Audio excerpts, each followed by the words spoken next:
გადატრიალება კიტონმა კი არ მოაწყო და იოსელიანმა და სიგუამ და გადატრიალება მოაწყო მაშინდელმა ტელევიზიამ. პირველი არხი იყო მაშინ ერთადერთი არხი, ხო?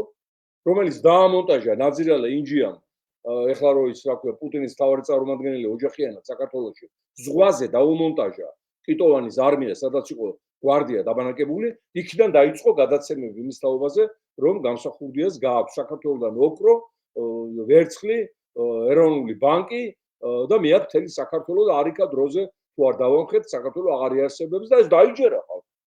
ნაწილმა დაიჯერა ეს, მოდი პირდაპირ. საბჭოთა კავშირში გაზრდილი თაობა განსაკუთრებით ძალიან მორჩილია ტელევიზიის და რადიოსადმი. ტელევიზიითა და რადიოთი იმართებოდა საბჭოთა იმპერია და საბჭოთა სისტემა პროპაგანდა იდეოლოგიით. ისე როგორც ფაშისტური სისტემა გებელსის იდეოლოგიით, პროპაგანდა. დაიჯერა. შემდეგ იყო ეს დაწყებული ვარდების რევოლუცია, რომელმაც ივანიშვილი მოგვიყვანა ჯერ თანამმართველად, მერე მმართველად. და ვარდების რევოლუცია ჩაატარა ვინ? რუსთავი ორმე ეროსი გიწყარიშვილმა, ეკა ხოფერიამ და მთელმა იმ ბრიაშკამ ვინც იქიჯდა. პასუხი აგეს რამეზე. 2012-ში, როცა ოფიციალურად ეს პუტინის ზია ეს ფაქტობრივად პუტინის ზია. მოდიოდა, ვინ დაუდგა გვერდში პირველი? ტელევიზიები, ხალხო.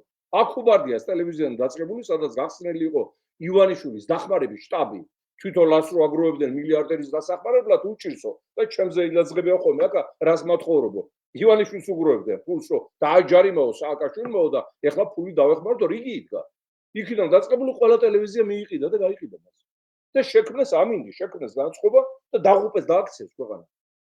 აი როგორც უნდა მოხდეს პოლიტიკოსების ფილტრაცია და ლუსტრაცია, ვირას აკეთებდა, ვირას წარმოადგენდა, ასე უნდა მოხდეს ყველა ჟურნალისტის ფილტრაცია 30 წელიწადში, ვირა გააკეთა, ვინ რა უნდა ამ ქვეყანას. ეს უნდა გამოქვეყნდეს. და მე ახალი ტელეკომპანიები როცა იქნება გახსნილი, მათ უნდა გადაწყვიტონ ასეთი სახელგატეხილი, მრავალ პატრონ გამოცვლილი, მრავალ ხვრელიანი ჟურნალისტი მიიღონ თუ არ მიიღონ. აბა ის ამ გვარზე არაფერი არ ეჩვენება, კიდევ ვიღაცა დააფინანსებს, გახსნეს ტელევიზიებს და დაგაჯერებს შეუძლებელს იმის თაობაზე, რომ ნათელაშვილი ხმებს ყიდის, საკრებულოს თავმჯდომარე დაუთმო და ნიუ-იორკში ორი სახლი იყიდეს იმანდან ბეკამ, ჩემო შვილო გვერდი იყიდა. ეს ხოცით ვინ გაუშვა? ხაზარაძის ტელევიზიამ გაუშვა. ხაზარაძის ტელევიზიამ გაუშვა ეს პროვოკაციული სიუჟეტი, რომ მეტი დამაჯერებლობა ქონოდა. და დაარქვი ახლა ამას ოპოზიციური ტელევიზია. ხო, ამიტომ მოვლად გახსნილი სივრცე, ჩვენ არ გვაქვს არავითარი ტელევიზიები. ჩვენ არ გვყავს ჟურნალისტები, მეგობრებო, 1-2 გამონაკლისის გარდა. ჩვენ გვყავს სულ გაყიდული ჟურნალისტთან წოდებული ერთუჯრედიანი ოლიგარქიაზე მიყიდული არსებები გვყავს.